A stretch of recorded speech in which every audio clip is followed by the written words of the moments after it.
शालिनी भी हमारे साथ लगातार जुड़ी हैं। शालिनी, एक तरफ तो हम देख रहे हैं कि 62 में स्थिति ऐसी है, ट्रैफिक जैम है, प्रदर्शनकारी सड़कों पर हैं, उनको प्रशासन के आश्वासन पर विश्वास नहीं है, वो सब कुछ लिखित में चाहते हैं। लेकिन आप जहां पर मौजूद हैं, दिल्ली नोएडा एंट्री गेट पे, वहां पर हम देख रहे हैं काफी लंबा जाम लगा हुआ है। यहां पर क्या ट्रैफिक पुलिस आपको दिखाई दे रही है? क्या पुलिस की तरफ से कोई कोशिश हो रही है कि कुछ रास्ता बनाया जाए, कोई तरीका बनाया जाए, पीछे से गाड़ियों को रोका जाए ताकि आगे वो ना बढ़ पाए, या वहां से कोई डाइवर्जन, कुछ भी ऐसा?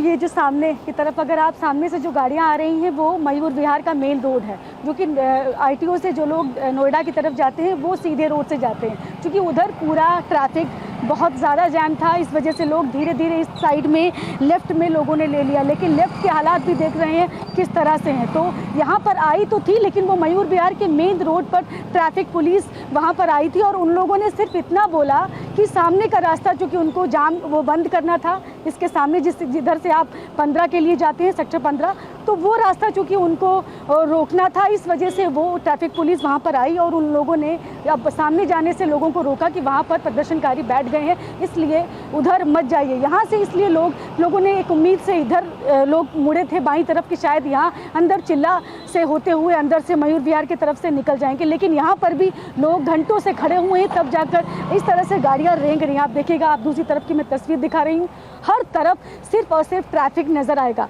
कारण यही है कि प्रदर्शनकारी चूँकि सड़कों पर बैठे हुए हैं, इसलिए पुलिस ने तमाम सड़कें जो हैं वो बंद कर दी हैं और इस वजह से लोगों को इस तरह से रेंगते हुए सड़कों पर चलना पड़ रहा है। लोग बता रहे हैं कि आईटीओ से यहाँ तक आने में लोगों को एक घंटे से ज़्यादा का वक्त लग जाता है। मैं और मेरी टीम आईटीओ से निकले थे, मैं आपको बताऊं, और अभी तक मैं करीब वहाँ से 11:15 के आसपास या 11:30 के आसपास निकली थी, लेकिन अभी तक मैं यहीं पर रुकी खड़ी हूँ। तो आप समझ रहे हैं कि हम लोग वॉक करते हुए यहाँ तक आए, क्योंकि गाड़ी हमारी आगे नहीं आ सकती।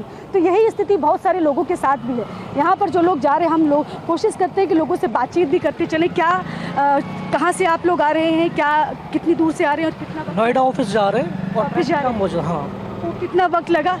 कम से कम 45 मिनट से 1 घंटे जाम में ही है। यहीं पर खड़े हुए हैं? हाँ। आईटीओ की साइड से नहीं आ रहे हैं आप? नहीं, उधर से नहीं। आप किस तरफ से आ रहे हैं? ये मयूर विहार से। मयूर विहार से आ रहे हैं। तो सोचिए, मयूर विहार से ही आ रहे हैं, आप कहाँ से आ रहे हैं? कितना ट्रैफिक है? मयूर विहार बहुत लंबा ट्रैफिक, बहुत लंबा ट्रैफिक है। तो देखिए, जो भी है वो आपको यही बताएगा कि बहुत लंबा ट्रैफिक है। दूर तक भी अगर मैं आपको कैमरा दिखाती हूँ, ये मयूर विहार के आसपास के इलाके की मैं तस्वीरें आपको दिखा रही हूँ कि दूर तक जहाँ तक भी देखेंगे सिर्फ और सिर्फ ट्रैफिक नजर आएगी। आप क्या कह रहे हैं? कुछ कह रहे हैं आप? ये कब खुलेगा ट्रैफिक? कब खुलेगा? आप कहाँ से आ रहे हैं? आप कितना टाइम लगा? से आ रहे हैं मैडम। अच्छा, 2 घंटे हो गए। गाजियाबाद भी किस जगह से आ रहे हैं? गोविंदपुरम गाजियाबाद में।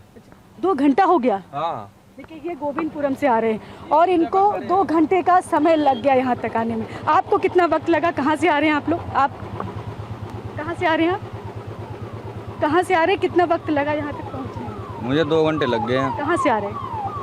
मैं पीछे से आ रहा हूँ, न्यू अशोक नगर से। न्यू अशोक नगर से आ रहे हैं। न्यू अशोक नगर से आने में ही यहाँ इतना वक्त लग जा रहा है। तो देखिए, सोचिए, लोग हालत देख रहे हैं आप, किस तरह से लोग धीरे धीरे आगे बढ़ रहे हैं और लोग पेडेस्ट्रियन तक भी चल रहे हैं इस पर भी, क्योंकि पूरा चूँकि सड़क जिस तरह से जैम है, एक गाड़ी में देखने बिल्कुल जगह नहीं है, सब इसी तरह से लाइनों में खड़े हुए हैं लोग। और गाड़ी रेंगते हुए जरा सा आगे बढ़ती है तो लोग सोचते हैं शायद अब निकल जाएं, लेकिन फिर फंस जाते हैं। तो ये हाल आईटीओ से अगर आ रहे हैं तब भी वही स्थिति, गाजियाबाद से आएंगे तब भी वही हाल है। अगर आप गाजियाबाद से दिल्ली जा रहे हैं तब भी आप ट्रैफिक में फंसेंगे। उसके अलावा अगर आप सोचें कि आप बारापुला की साइड से आ जाएंगे तो थोड़ा शायद आपको निकल जाए, लेकिन वहाँ भी आप निकल नहीं पाएंगे। इसी तरह से थोड़ा सा गाड़ी रेंगती हुई आगे बढ़ेगी, लेकिन फिर आप इसी तरह से ट्रैफिक में फिर रुकना पड़ जाएगा। तो ये हाल इस वक्त ट्रैफिक बिल्कुल सही बात है और इस वक्त लोगों को भारी परेशानियों का सामना करना पड़ रहा है, खास करके वो लोग जो कि दिल्ली से नोएडा आना चाहते हैं, वो जबरदस्त जैम में जगह जगह फंसे हुए हैं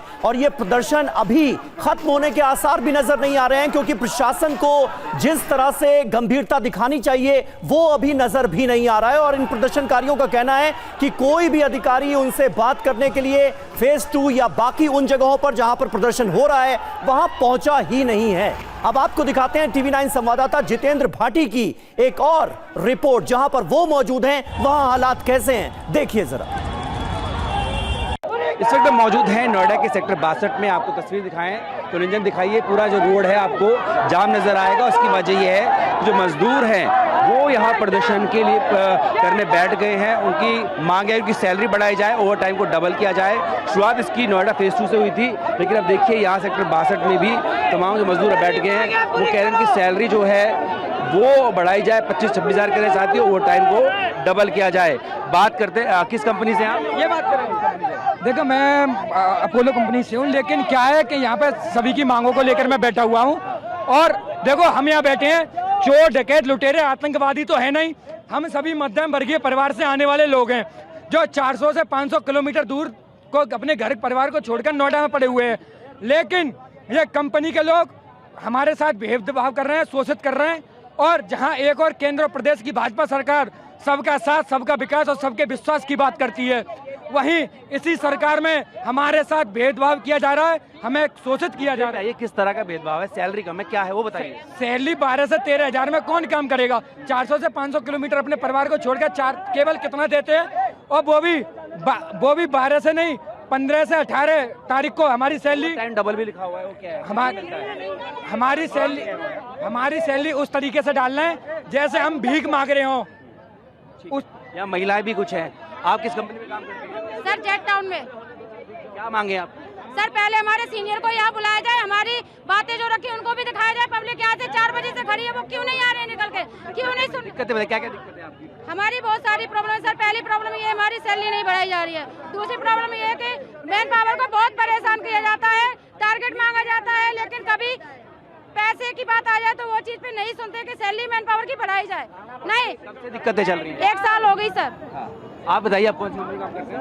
सर हम एक ही काम करते हैं, सारे छुट्टी भी देते हैं। तो कब से आपने बात की मैनेजमेंट से? बहुत बार बात कर चुके हैं मैम। सर बात करते हैं तो सीधा बोलते हैं क्लियर कि आपका पंच ब्लॉक कर दिया जाएगा, आपको लाइन से भगा दिया जाएगा। और आप ब्लॉक कर चुके हैं। आप बोल रहे हैं कि आपको कल देख लेंगे, क्या करते हो आप लोग हमारा। तो सैलरी बढ़ाने की मांग को लेकर प्रदर्शनकारी इस वक्त सड़कों पर नजर आ रहे हैं, वर्कर्स इस वक्त सड़कों पर नजर आ रहे हैं और उनकी कई मांगें काफी जायज और वाजिब नजर आ रही हैं। लेकिन अभी तक प्रशासन की तरफ से कोई आला अधिकारी मौके पर नहीं पहुंचा है और सुनवाई नहीं हुई है। इस वजह से भी गुस्सा साफ तौर पर बढ़ता नजर आ रहा है।